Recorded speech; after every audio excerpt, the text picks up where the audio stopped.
ክብሪ ይዕድም ዝኾነ ሰብ ዝሓዞ ኣረኣእያ ብዘየገድስ ብነፃ ናይ ምንቅስቓስ መሰል እተረጋግጽ ትግራይ ንምህናጽ ክንሰርሕ ኢና ክብሉ ፕሬዚደንት ግዜያዊ ምምሕዳር ትግራይ ሌተናል ጀነራል ታደሰ ወረደ ገሊጾም። ቤት ጽሕፈት ፕሬዚደንት ከም ዝሓበሮ ፕሬዚደንት ሌተናል ጀነራል ታደሰ ወረደ ነዚ ዝበሉ ሎሚ 6 መያዝያ 2017 ዓ.ም ንኣባላት ካቢኔ ግዜያዊ ምምሕዳር ትግራይ ናይ ዝቕጽሉ 3 ኣዋርሕ ኣንፈትን ዋና ናይ ትኹረት ጉዳያትን ኣብ ዘቕረብሉ እዋን እዩ። ግዜያዊ ምምሕዳር ትግራይ ኣብ ዝቕጽሉ 3 ኣዋርሕ ዋናነት ምሕደራ ትግራይ ምምሕያሽን ምልዋጥን ኣብ ምርጋጽ ሰላምን ድሕነትን ልምዓት ምንቅስቓስ ኢኮኖሚ ትግራይን ኣብ ምርጋጽ ልዕልነት ሕግን ምፍጻም ውዕሊ ፕሪቶርያን ልዑል ትኹረት ተገይሩ ከም ዝስራሕ ፕሬዚደንት ታደሰ ኣተሓሳሲቦም ክብል እቲ ቤት ጽሕፈት ሓቢሩ። ኣብ ምሕደራ ዝረኣዩ ዓበይቲ ጸገማት ብምፍላይን እቶም ዝረኣዩ ቀንዲ ናይ ምክፍፋል ምድፍፋዕን ምጠቕዓን ተግባራት ደው ክብሉ ብምግባር ኣብ ሓበራዊ ምእኹልነት ዓሲልና ክንግስግስ ይግባእ ዝበሉ እቶም ፕሬዚደንት ኣብ ጣብያን ወረዳን ዘሎ ናይ ዘይምርግጋእን ናይ ምጠቕዓን ተርዮታት ከም ዘለዉ ብምሕባር እዚ ድማ ንትግራይ ስለ ዘይጠቅም ሓደ ነቲ ሓደ ዝጸርገሉ ኩነታት ክህሉ ከም ዘይግባእ ሓቢሮም። ኣብዚ እዋን ኣብ ትግራይ ንኹሉ ትግራዋይ ዝጣምር ማእኸል ይጎድእ ምህላው ዝሓበሩ ፕሬዚደንት ታደሰ ወረደ እቲ ግዜያዊ ምምሕዳር ንኹሉ ዝሓቅፉን ኩሉ ዝቕበሎን ክኸውን ምግባር ቁልፊ ናይ ትኹረት ነጥቢ ምዃኑ እውን ገሊጾም። እዚ ኣብ ማእኸል ጥራሕ ዘይኮነስ ክሳብ ወረዳን ጣብያን ክወርድ ከም ዝግባእ ፕሬዚደንት ታደሰ ወሲኾም ሓቢሮም። ፕሬዚደንት ሌተናል ጀነራል ታደሰ ወረደ ኣተሓሒዞም ብብርኪ ትግራይ ብሄራዊ ዋዕላ ብምክያድ ከም ብሄር ህልውናን ድሕንነትናን ናብ ዝውስኑ ኣጀንዳታት ብሄራዊ ምርድዳእ ንምፍጣር ከም ዝስራሕ እውን ኣመላኺቶም። እዞም ህዝባዊ ዋዕላታት ብብርኪ ዞባ ወረዳን ዞባን ንምክያድ ከም ዝተተሓዘን ካብቶም መድረኻት ዝርከቡ ሓሳባት ድማ ጠሚርካን ወዲብካን ንናይ ትግራይ ምሕደራ ጸገም መፍትሒ ምግባር ክስርሐሉ ከም ዝግባእን ቁልፊ መደብ ናይቲ ዝቕጽል 3 ወርሒ ዕማም ምዃኑን ኣመላኺቶም። መንነት ትግራዋይነት ብኸባቢያውነት ዝንጸባረቐሉ ኩነታት ከም ዘሎ ተገንዚብካ ብፍላይ ድማ ናይ ውልቀ ሰባት እዩ ከይበልካ ምኽንያቱን ሳዕቤኑን ብዕምቆት ብምርዳእ ምፍታሕ የድሊ ዝበሉ ፕሬዚደንት ግዜያዊ ምምሕዳር ትግራይ ሌተናል ጀነራል ታደሰ ወረደ ትግራዋይነትን ትግራይን ኣብ ዝሓለፈ 30 ወይ ገለ ዓመታት ዝተፈጠረ ከይኮነስ ናይ ዘመናት ዝተሃነጸ ጽኑዕ መሰረት እዩ ኢሎም። ፕሬዚደንት ጀነራል ታደሰ ወረደ ከም ዝገለጽዎ ኣብ ህዝቢ ዘለዎ ሓቅታትን ስጋታትን ክወፅእ ምግባርን ምልላይን ካብዚ ተበጊስካ ድማ ክግበር ዘለዎ ብመልክዕ ፖሊስን መደብን ኣዳሊኻ እርማት ክግበር እዩ ኢሎም። ናይዚ ዕላማ ድማ ኣብ ትግራዋይነት ክፍጠር ዝኽእል ናይ ከባቢያዊነት ጸገም ካብ ስሩ ብምፍታሕ ሓድነት ህዝብና ንምብራኽ ምዃኑ እውን ተዛሪቦም። ፖለቲካ ትግራይ ኣብ ክልተ ዋልታ ጫፍ ዝረገጸ እዩ ዝበሉ እቶም ፕሬዚደንት ነዚ ምዕሩይ ንምግባር ድማ ከም ህዝቢ ብሄራዊ ዕርቂ ምፍጻም ዘድሊ ምዃኑ እውን ኣብሪሆም። ብተመሳሳሊ ኣብ መብዛሕትኡ ወረዳታት ትግራይ ዝረአ ናይ መሪሕነት ጸገም ብፍላይ ድማ ኣመራርሓ ብሓደ ከባቢ ከም ቤተሰቡ ንምግባር ብዘኽእልን ዓርሰ ምሕደራ ብዘረጋግፀን ኣገባብን ንምፍጻም ብዕቱብ ከም ዝስራሕ ፕሬዚደንት ጀነራል ታደሰ ወረደ ገሊጾም።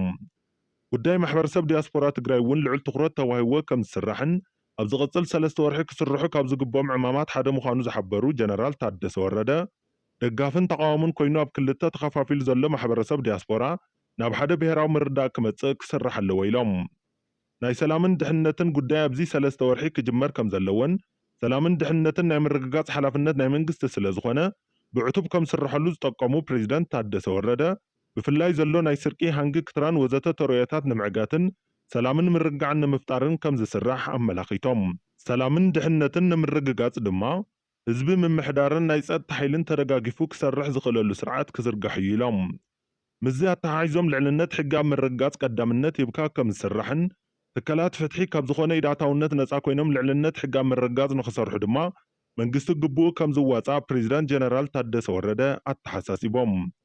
ብካልእ ገጽ ኢንቨስትመንትን ኢኮኖምን ትግራይ ንምንቕቃሕ ናይ ቀዳምነት ተዋሂቦ ከም ዝስራሕ ብምሕባር ምስ ፌደራል መንግስትን ሰብ ሃፍቲ ተጋሩን ከምኡ ድማ ኣብ ትግራይ ኢንቨስት ክገብሩ ምስ ዝደልዩ ኣካላት እናተላዘብካ ንምስራሕ ከም ዝተተለመ እውን ገሊጾም። ኣብ ከይዲ ምስ መሬት ምሕደራ መሬት ዝተተሓዙ ጸገማት እውን ውሕሉን ብዘያሻምን ምፍታሕ ከም ዘድሊ እውን ኣገንዚቦም። መናእሰይ ተረባሕቲ ማሕበራዊ ቁጠባ ምግባር ዝተቋረፁ ናይ ፌደራል ፕሮጀክትታት ናብ ስራሕ ክኣቱ ቁጠባ ትግራይ ንምንቕቃሕን ምስክላት ካልኦት ዝምልከቶምን ኮንካ ዝተፈላለዩ ናይ ኢኮኖሚ ፎረማት ብምድላው ኣብ ዝቕጽል 3 ወርሒ ክስራሐሉ ምዃኑ እውን ፕሬዚደንት ጀነራል ታደሰ ወረደ ኣተሓሳሲቦም። ተመዛበልቲ ናብ መረበቶም ናይ ምምላስ ውዕሊ ፕሪቶርያ ብሙሉእ ተፈጻሚ ናይ ምግባርን ጉዳይ ቁልፊ ናይ ዝቕጽል ትልሚ ምዃኑ ዝገለጹ ፕሬዚደንት ጀነራል ታደሰ ወረደ ግዜያዊ ምምሕዳር ትግራይ ብዝኾነ ይኹን መንገዲ ናብ ኩናት ዝኣተወሉ ኩነታት ከም ዘይህሉን ኩሎም ጸገማት ብሰላማውን ሰላማዊ መንገዲ ጥራሕ ንምፍታሕ ብልዑል ርብርብ ክስራሕ እዩ ኢሎም።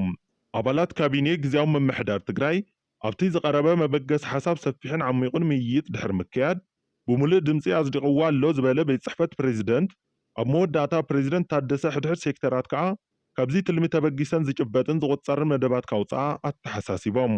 ፕሬዚደንት ሌተናንት ጀነራል ታደሰ ወረደ ኣብ ዝቕፅሉ 3 ኣዋርሕ ብዛዕባ ዝሰላሰሉ መደባትን ኣንፈታትን ግዚያዊ ምምሕዳር ትግራይ ኣመልኪቶም ኣብ ቀረባ መዓልቲ ንህዝቢ ትግራይ ዕላው ክገብሩ ምዃኖም ክንሕብር ንፈቱ ክብል ቤት ጽሕፈት ፕሬዚደንት ወሲኹ ሓቢሩ።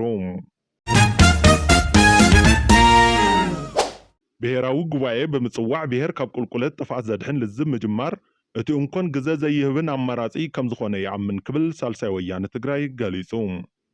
ሰላማውን ብሔራውን ልዝብ ሓያሎ ጸገም ትግራይ ዝፈትሕ ጅማሮ ከም ዝኾነ ብምእማን ሳልሳይ ወያነ ደጋጊሙ ጻውዒት ልዝብ ከም ዝገበረ ዘዘኻኸረ መግለጺ ትውድብ እዚ ጻውዒት እንትገበር ካብኡ ወጻኢ ዘሎ መንገድታት ንብሔረ ትግራይ ዕንወት ጽውዕ ከም ዝኾኑ ካብ ምርዳእ ይፍልፍል ክብል እውን ኣገንዚቡ።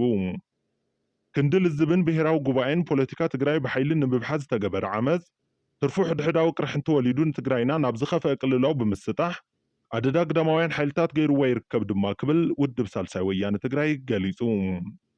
ብተወሳኺ ትውድብ ኣብ ዘውፅኦ መግለጺ ኣብ ትግራይ ክሳብ ሕዚ ዝተፈጸሙ ክሕደታት ይኹን ንጽንተት ኣኻላይ ባይታ ዝፈጠሩ ፖለቲካዊ ድኽመታት ብስሩዕ መንግስቲ ተጻርዮም ንታሪኽ ይኹን ንፍርዲ ክሳብ ዝቐርቡ እቲ ሕዚ ዝረአ ዘሎ ኣራዊታዊ ፖለቲካ ኣሳዳድን ተሳዳድን ዝበሎ ብህፁፅ ጠጠው ክብል ከም ዝግባእ ድማ ሳልሳይ ወያነ ትግራይ ይኣምን ኢሉ። ብሔራዊ ጉባኤ ብምጽዋዕ ብሔር ካብ ቁልቁል ጥፋእ ዘድሕን ልዝብ ምጅማር እቲ እንኮን ግዘ ዘይህብን መማረፂ ከም ዝኾነ ድማ ሳልሳይ ወያነ ትግራይ ኣብ መግለጺኡ ጠቂሱ ኣሎ።